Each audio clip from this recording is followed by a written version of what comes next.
The gospel speaks about healing. Si nanay, si Sister Jeng, sabi niya, healing. So today, God is talking to us about healing. It's about a leper, a man who has leprosy. So tonight, perhaps God is asking us, telling us that He wants to heal us. Yan. Gusto niya tayong pagalingin sa isang aspeto sa buhay natin na maaaring maybe we are not aware of, that it destroys our joy. Kaya nga sabi, we need to rejoice in the blessings of God. But sometimes we are not rejoicing. Why? Because we are not aware of something inside us na sumisira sa atin. Sumisira sa atin. In the Philippines, we know that the fishermen, every time they catch crabs, they put in a bucket. They don't put lid or they don't close. Why? Because they believe that if a crab climbs out, other crabs will pull it down. Tumatawa tayo minsan, we are laughing because we are thinking that that's crab mentality. Diba? Pero honestly, kung minsan meron tayong crab inside us. That crab, sometimes when somebody got promoted, when somebody naging successful, yung pamilya naging successful, yung anak naging successful, sometimes it's hard for us to, say, praise God. Anong sinasabi natin? Why them? Why not me? Diba? Ba't sila na lang lagi? Tapos may nagkukwento sa'yo, sabi mo, wow, sana all. Diba? Sana all. Pero deep inside us, yung crowd, humihila tayo ng pababa sa ibang tao. So today, perhaps we need to talk about one of these 7 deadly sin. And what is that? It's envy. Envy sa Tagalog, inggit. Diba? So we will define what is envy. We will know what are the levels of envy. Saan nagagaling yung envy na yan? And the most important thing is how we overcome envy. Paano natin ma-overcome? So yun ang pag-usapan natin. But first of all, we need to recognize also that lahat tayo, there's envy inside us. Kahit ako. Lahat tayo, walang exception. Pag sinasabi mong wala kang envy, kinaiinggitan kita. Dahil lahat may envy. May envy. So, isa-isahin natin in the book of yung libro ng isang Italian poet na kilala, pangalan niya si Dante. Meron siyang book na The Divine Comedy. Yan. At dito ay pinakita niya yung mga tao na sa purgatorio. At he likened the 7 deadly sins, he likened to a mountain. Na sabi niya, depende sa weight ng sins na yan.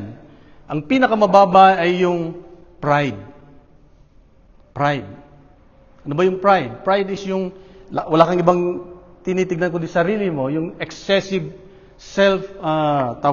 importance na binibigay mo. Arrogance. Pangalawa, yung envy. Envy is yung bang meron kang resentment pag yung iba masaya. Diba? Resenting when somebody is in good estado. Pangatlo ay yung tinatawag na wrath. Ano yung wrath? Yung uncontrolled anger. Pang-apat, yung sloth. Yan. Yung meron kang spiritual laziness. Ayaw mong mahalin ang Diyos. Ayaw mong magsimba. Panglima, yung tinatawag na yung greed or avarice. Yung gusto mo pang More wealth, more wealth. Pang-anim, ano pa? Yung tinatawag na gluttony, yung alam natin to. Mamaya kakain tayo, matetest yung ating gluttony. At panghuli, yung pinakatuktok ay yung lust, L-U-S-T. Yung disordered desire. So, sabi, narinig ko kay Bishop Baron, sabi niya, at sinabi niya na ang envy pala, dahil pride nga pinakamabigat kasi kasalanan ni Satanas to, di ba? This is where we got nag-commit tayo ng sin because of this pride. At sabi niya, ang envy is the daughter of pride. Magkamag-anak.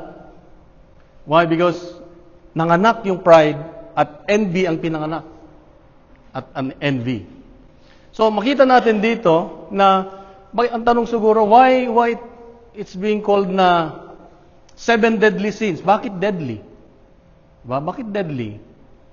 Well, deadly kasi it kills our joy. Sabi ko nga.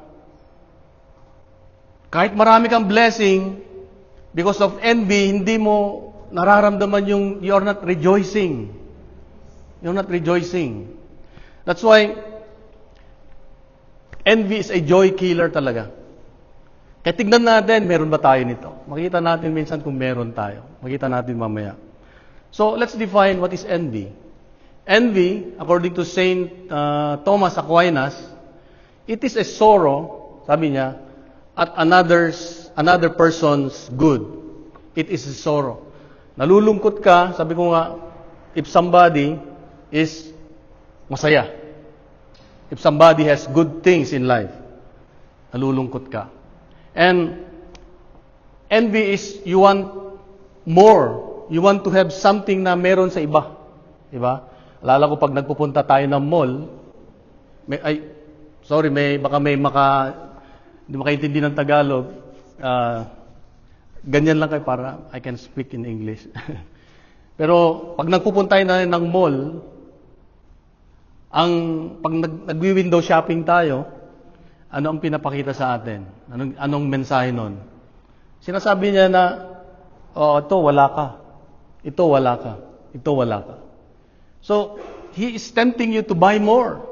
Kaya tayo, pag meron tayong envy, ang ganda naman nun. Sana meron ako nun. Yan. So, nagkakaroon tayo ng envy. Inggit. And, hindi lang yon yung magkaroon ng more, kundi nalulungkot ka pag yung iba meron. Pag yung iba ay na-bless. Pag yung iba ay merong magandang talento, kunwari sa pag-awit, ikaw ay nagkakaroon ng envy, nalulungkot ka. Iba ito sa jealousy. Ang jealousy, pero halos magkalapit sila. Ang envy, you want to have something na you don't have. Jealousy, you have something already, you have it already, but you're afraid that somebody will take it. Kaya jealousy. Pag kinuha yung asawa mo, siyempre, magseselos ka. Kaya nga hindi naman inilagay na 7 deadly sin ang jealousy kasi meron good jealous. Pinapalalan lang ka ng asawa, masyadong madikit dyan. Nagseselos siya, pero that means a reminder for us to protect us. Lala ko nga, meron daw isang nurse dito sa California, bumili ng bagong Tesla. Sabi niya, wow, ang ganda. Sabi nung kaibigan niya, ang ganda naman ng bagong sasakyan mo. Magkano? How much is your monthly fee? Sinabi niya. After 5 seconds, sino nag-cosign sa'yo? Another 5 seconds, sabi niya, ibig sabihin, hindi pala yung pag-aari yan. It's not fully yours. Sometimes, we don't celebrate blessings. Ano ginagawa natin? We investigate. Iniimbestiga natin. Paano nga ba nakuha? Hindi naman siya, diba? Wala naman siyang pera o ganyan. Blessing na nga, bless sila ni Lord. Kung paano manggaling yon, wala tayong dapat envy. Because yun ang naninira sa atin. So sabi ko, there are two levels of envy. Una, yung interior envy na tinatawag. Ito yung hidden natin, hidden envy in the heart. Hindi nakikita, hindi halata. Hindi halata, Brad, na may resentment ka. Hindi halata na sad ka. Hindi halata na meron kang insoro ka. Kasi tinatago mo. Dahil nakita mo may blessing yung iba, may magandang nangyayari sa iba, lalo pagkaibigan mo. Di ba? Hindi ka mapakali. Bakit? Siya lagi. Di ba? Ang nangyayari, sa kaisip natin yon, it poisons us. It poisons yung relationship natin. It poisons yung ating, yung pag-iisip natin. Nasisira. That is level 1. Level 2 ito yung, teka muna, ang level 1 muna tayo. Sabi ko, level 1, yung it makes you sad. It makes you sad when others succeed. Pag may na-promote, nadi-disappoint ka. Alala ko nung minsan, sa trabaho, meron akong junior na staff. After a year, ay biglang umangat. Mas mataas sa akin. Siyempre, nakaramdam ako ng envy din. Naging honest lang ako. Sabi ko, ba't ganon? Yung staff ko ngayon, boss ko na siya. Sabi ko, sa ng loob ko, hindi ako nakatulog nung gabing yun. But you know what? The Holy Spirit, hindi siya tumitigil, the Holy Spirit. Sabi niya, ba't kanya nararamdaman mo? Why are you feeling that way? You're envious? Kaya, sa kadadasal ko naman na, Lord, na-realize ko na hindi nga nagiging maganda ang epekto sa akin. Level 1 pa lang. Hindi ko pa sinasabi. Hindi ko pa pinaparamdam sa iba na ako'y may resentment na sa kanya, ako'y upset na sa kanya. Kaya, when a friend succeeds, sabi nga, in a modern meaning ng envy, a modern meaning is that when a friend succeeds, something in me dies. May namamatay. Kaya kaya nga ang envy ay 7 deadly sin, one of the 7 deadly sins, kasi it kills us, it kills yung mayroong namamatay sa atin. It kills yung joy natin. Kaya deadly. Kaya yun ang gusto ng Diyos na ayusin sa atin, pagalingin. The second level, ito yung tinatawag na exterior envy. Exterior envy is yung natin, yung pinaparamdam na natin. Sinasabi, we're already expressing in action. Nakakatakot to kasi visible na. Visible na. Yung nakikita na sa mukha mo na nakasimangot ka na. Pag may narinig ka, chinichismis mo na siya. Alam mo yan, na-promote yan kasi may connection yan sa loob. Hindi ka na mapakali. At hindi lang yun, talagang i-degrade mo siya. Hindi ka na matutuwa. Pag sinabi, kunwari, malala ko yung isang kaibigan ko, congratulations, sabi. Dahil na-promote siya from engineer to naging manager. Sabi niya, congratulations. At sabi, kaya naman na-promote siya kasi uncle niya yung uncle niya yung vice president. See, ang problema dito, yung another person's success ay nagiging feeling natin lost natin. Feeling natin lost natin. Kaya mga fellow envious, fellow sinners, tignan natin baka meron tayong envy. Kasi baka kaya yan ang reason baka hindi ka masaya. There's a German word, ang tawag dito ay yung tinatawag na ang German word ay yung Schadenfreude. Schadenfreude. Ano yung Schadenfreude? Ito yung, it's a pleasure, satisfaction feeling, masaya ka.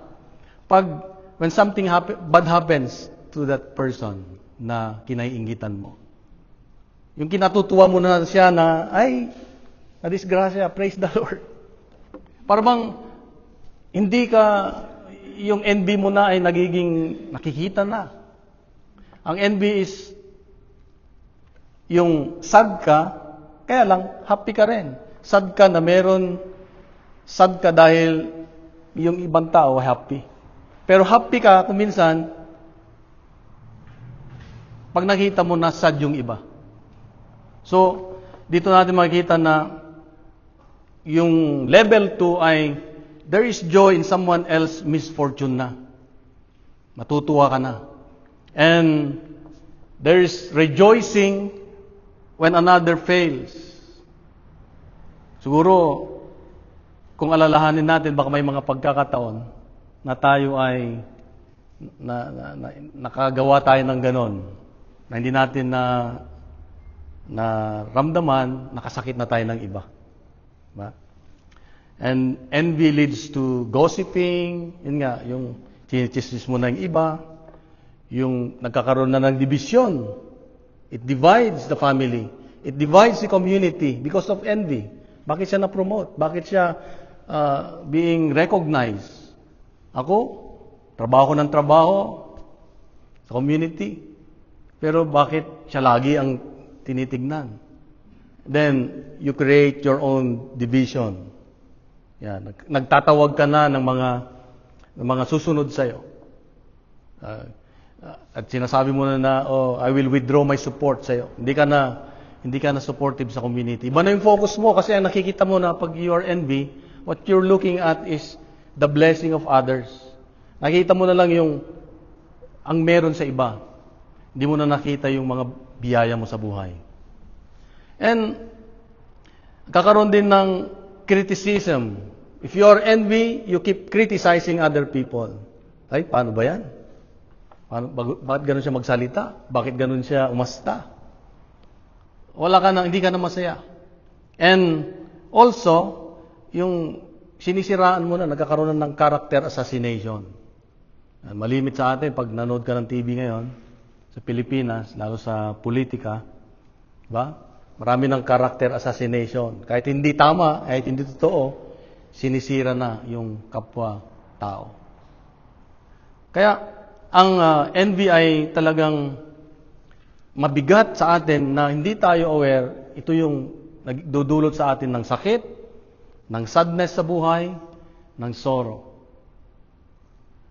In the Bible, there are numerous stories na nagkaroon ng envy at nakasira.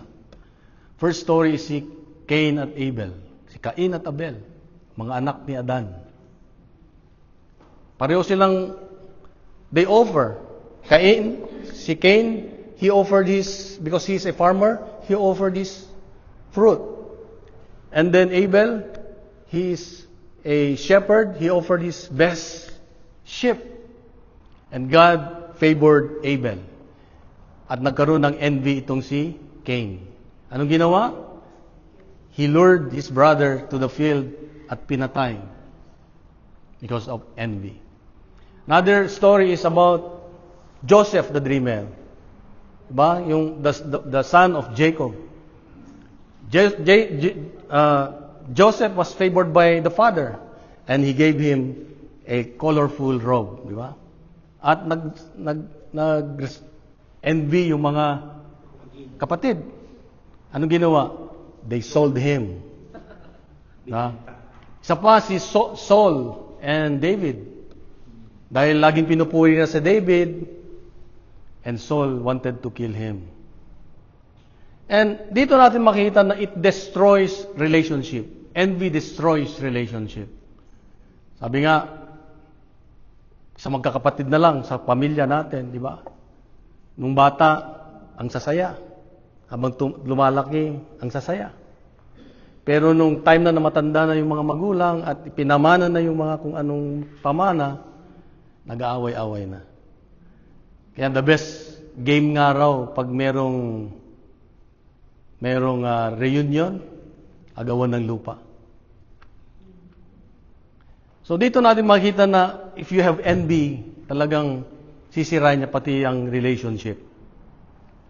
And sometimes envy disguises as concern ka, pero Napupunta na sa criticism, ina-analyze mo na hanggang masasabi mo na just telling the truth. But the truth is, you don't want other people go above you. You don't want other people go before you. Gusto mo ikaw lagi bida. Sa social media na lang, di ba? Social media, gusto mo lagi ikaw bida.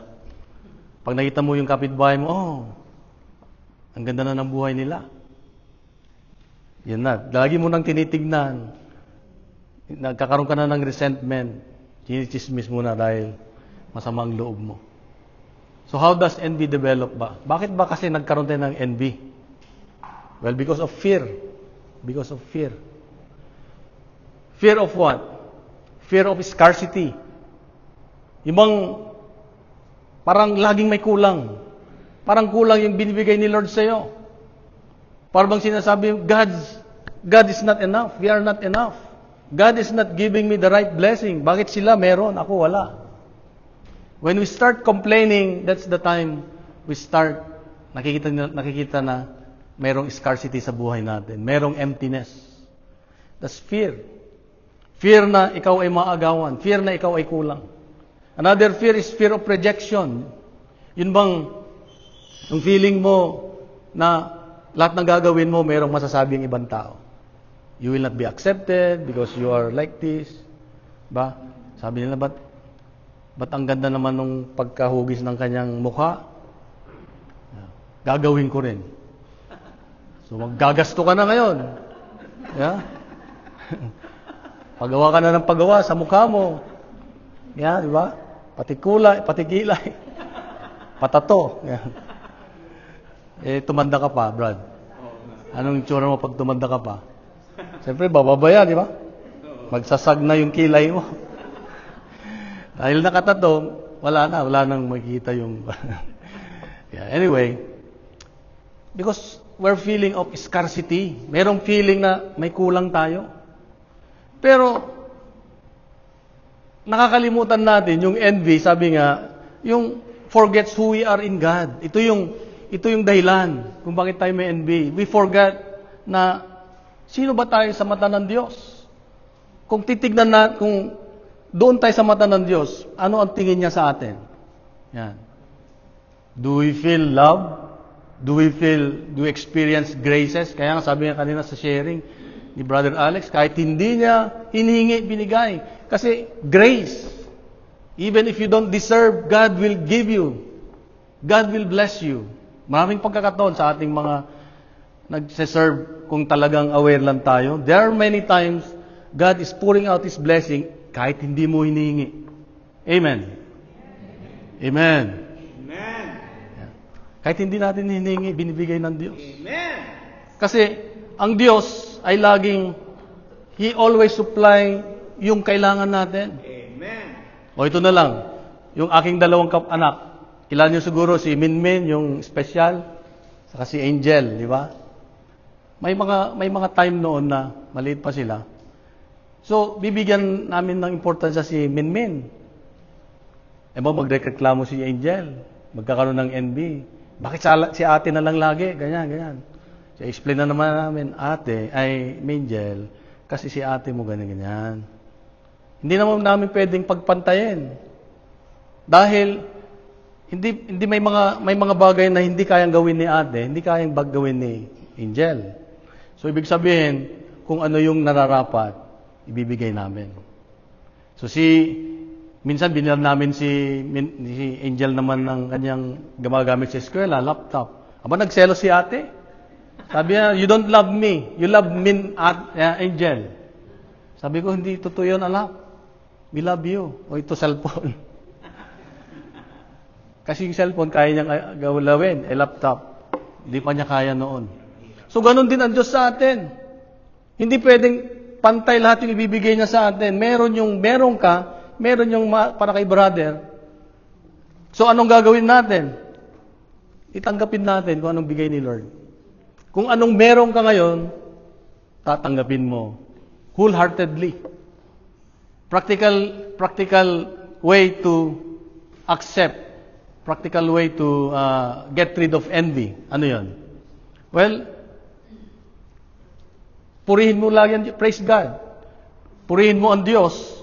Pag nakita mo yung iba, meron. And celebrate with them. Celebrate with them. Now, the question is, how to overcome? Paano ba natin ma-overcome ang envy? In a spiritual way. In a spiritual way. Tinuruan tayo ng Diyos. Yung Matthew chapter 18 ba yun? Nasa unahan. Alam nyo, ito dapat nagbabasahin kong gospel. Pero nung nasa likod ako, sabi niya, wag yan. Basahin mo yung gospel ngayong araw. Kaya binasa ko ngayong araw yung gospel.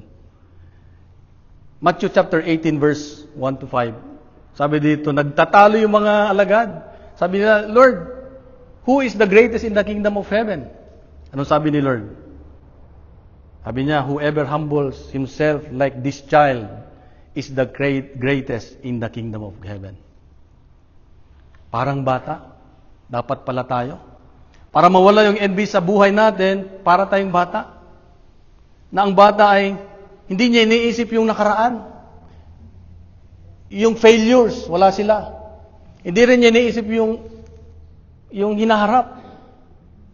Hindi niya sinasabi, ay mag-ambisyon ako, dapat mas gagaling ako sa kanya, mas magkaroon ako ng bahay, magandang sakyan. No. Ang bata, they always enjoy the present moment. The present moment. Kung anong meron sila, ini-enjoy nila. Tignan mo na lang, kunwari, may uod na dumadaan dyan. Nung bata, pinapanood niya. Tayo, pinipitig na natin. Di ba? Pero ang bata, ini-enjoy ng bata yung present moment. So, ganun din ang gusto ng Diyos sa atin. At madaling turuan ng bata, madaling sumunod. Tayo, mga naglilingkod sa Diyos. Ang inihingi sa atin, mawala yung envy. Para mawalang envy, marunong tayong sumunod. And in the book of Isaiah, malapit na.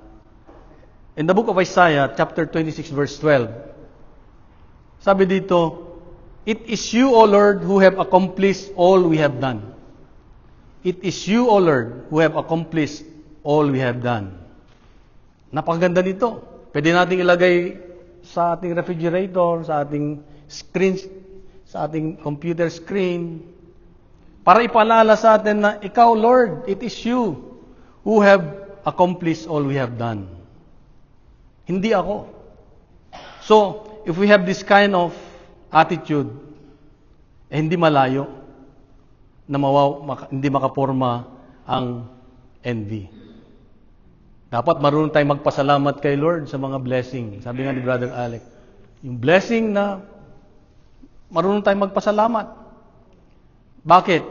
Kasi galit ang demonyo sa mga taong marunong magpasalamat. Amen. Yeah. Galit na galit siya sa taong marunong magpasalamat. Kasi ang demonyo, ayaw niya yung nagpapasalamat ka. Mas gusto niya nagre-reklamo ka. Mas gusto niya yung nakasimangot ka. Ayaw niya yung masaya ka. Kaya ngayon ang gusto ng demonyo sa atin, ilayo tayo sa Diyos. So kaya nga, dito ay pinapaalala ng Diyos sa atin, ang root cause ng envy is fear. So ano ang panlaban? Love. In John, chapter, I forgot, basahin nyo na lang, hanapin nyo lang. Love casts out fear. So ang panlaban sa takot mo na yan, na kaya ka nagkakaroon ng pagmamahal. Pagmamahal saan? Pagmamahal unang-una sa Diyos.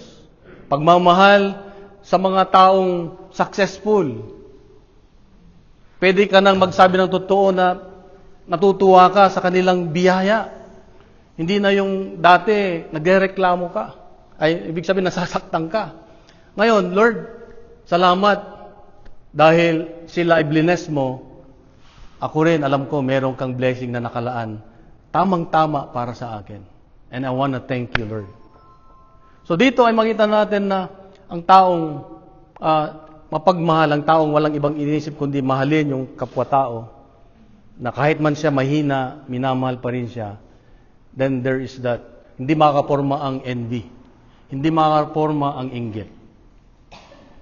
So, last, para mabigyan tayo ng inspirasyon kung paano nga ba napagtagumpayan ang envy.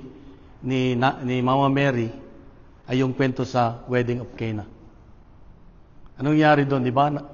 Nagkulang ng wine. Natuwa ba si Mama Mary? Hindi. Sinabi niya, wala silang, kulang sila. Yan sinasabi ko sa inyo, hindi kayo naghanda. Mas maganda yung party ko kaysa party nyo. Hindi nagkulang. Ganun ba si Mama Mary? Hindi. Sabi niya, anak, wala na sila. Wala na sila. Ano sabi ni Mama Mary? She trusted. Sundin niyo kung anong pinapagawa niya. Dito natin makita na Mary's heart is being admired and loved because of walang envy. Walang envy. So today, my brothers and sisters, God is talking to us. Kasama ako. Now, if you want to have a joyful life, we need to get rid of envy. And we need the healing of God. Kaya nga siguro, sabi niya yung gospel ngayon, sabi ng leper, if you want, Lord, pagagalingin mo ako. Anong sabi ni Lord? Pagagalingin kita. Hinawakan niya ang may sakit na leprosy. At gumaling. Ngayon, ang prayer natin, yung prayer ni King David, nung nagkasala siya. Ano ba yung prayer niya? Lord, create in me a clean heart. Bigyan mo ako ng bagong puso. Ibang ganda ng prayer kasi na-realize niya na mabigat yung kasalanan niya. Sinabi ni Propeta Nathan na, magalit ang Diyos. Sabi ni David, Lord, wag mong cast me not away from you.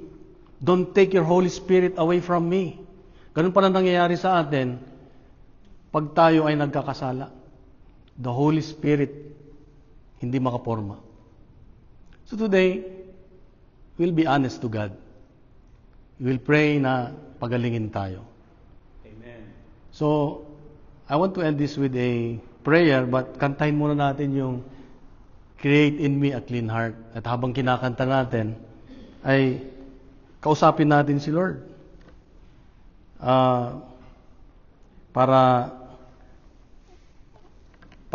padaluin niya yung kagalingan para sa atin. Let's close our eyes and let's feel the presence of the Lord.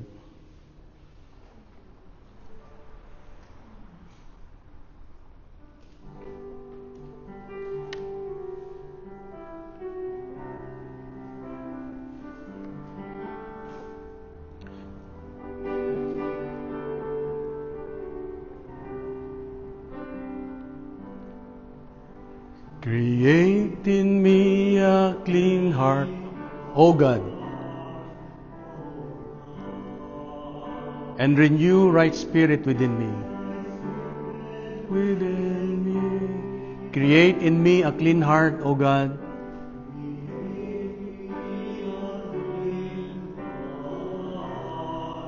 O God. And renew right spirit within me.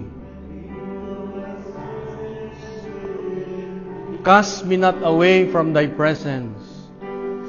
Cast me not away, O Lord, presence, and take not the Holy Spirit from me.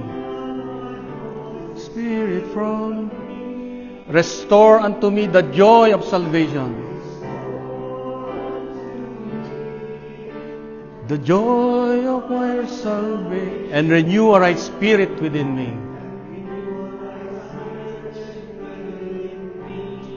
Ulitin po natin, create in me a clean heart. Let's make it our prayer. A clean heart, O God, and renew a right spirit within me. Create in me a clean heart, O God.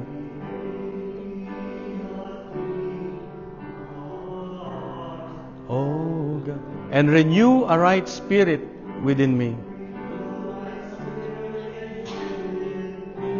Cast me not away from thy presence, O Lord. Cast me not away in thy presence, O Lord. And take not the Holy Spirit from me, the Holy Spirit from me. Restore unto me the joy of my salvation,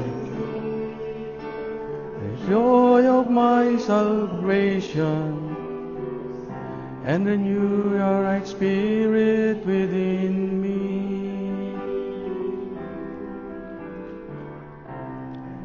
Your spirit within me. Loving Father, we come before you today. Lord, we heard your wonderful message to all of us. Alam po namin, Lord, na kinakausap mo kami sa oras na ito. Nais po naming magkaroon ng bagong puso, Lord. Pusong mapagmahal. Pusong marunong tumanggap sa iyong mga biyaya. Pusong mapagbigay, Lord. Pusong handa para maglingkod. Kaya sa oras na ito, Panginoon, we're asking you to cleanse our hearts, O God, with your most precious blood. And fill us, give us a new heart, O God. Ayaw na namin, Lord, yung puso na palaging naiinggit. Ayaw na namin, Lord, yung pusong makasarili. We want a heart that is kind, loving, when a heart, Lord, that gives hope and inspiration. And we want to experience a true joy in our hearts. Lord, heal me, O God. Like that leper in today's gospel, you said you want to heal us. And we believe, Lord, today we leave this place healed, O God. Healed, Lord. Healed in your name, Lord Jesus, because you are a faithful God. The reason why you called us here, Lord, because you want to heal us. You want to use us, O God. And we are here, Lord, to ask you to empty us and fill us, Lord, with your presence. And use us, O God. Oh, hallelujah, Lord. Heal us. Heal me, O God. May I be an inspiration to many, especially to my family, to my loved ones, and to this community. Thank you, Lord, for your love. Thank you for the healing. Mama Mary, you are a great, great, inspiring example. Help us to follow you, Mama Mary, and pray for us. All these things, Father, I ask and pray through your Son, Jesus, with the Holy Spirit, one God, forever and ever. Amen.